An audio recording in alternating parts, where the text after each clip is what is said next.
everyone, my name is Jeffrey L. Tabanyag of BCHM3C. So for today's video, we are now going to tackle Region 3 or the Central Luzon. Central Luzon is also known as the Central Plains of Luzon. It is a traditional rice granary of the Philippines. Central Luzon is a combination of towering mountains, extinctive active volcanoes, lush of verdant farmlands, and natural sea harbors. It is one of the lead growth region in the Philippines. It lies between Manila and the northern Luzon and composed of 7 provinces, namely Aurora, Bataan, Bulacan, Pampanga, Nueva Ecija, Tarlac, and Zambales. The region has 14 cities, 116 municipalities, 3,102 barangays, and 20 congressional districts. Aurora. It is a province blessed with abundance of tourist attraction. It has its share of historical sites such as the home and the rest house of the former Philippine President Manuel L. Quezon. Aurora province is located in the east-central side of Luzon Island. It is a northeastern province of Central Luzon or the Region 3.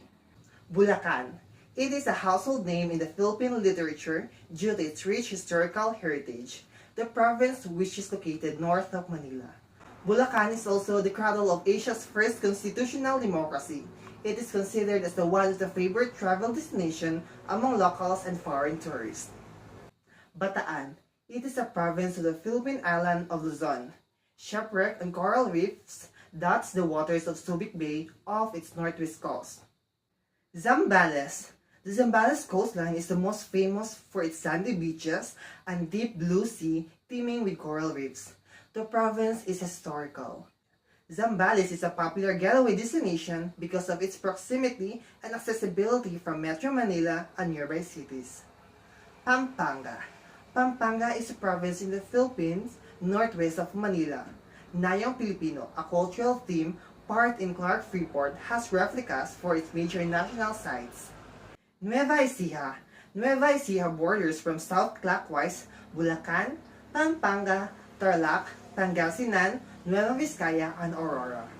Tarlac is the most multicultural of the province in the region for having a mixture of 4 distinct ethnic groups: the Kapampangan, the Pangasinan, the Ilocanos, and the Tagalog. It is also known for its fine food and a vast of sugar and rice plantation in Central Luzon. Mount Pinatubo is one of the tourist destinations in Central Luzon. Simple and inspiring to look at, Mount Pinatubo is a must-visit in Central Luzon, one of the most spectacular natural sites in the Philippines. Next, the Clark Global City is also part of the Clark Freeport Zone. Clark forms hub for business, industry, aviation, education, and tourism in the Philippines.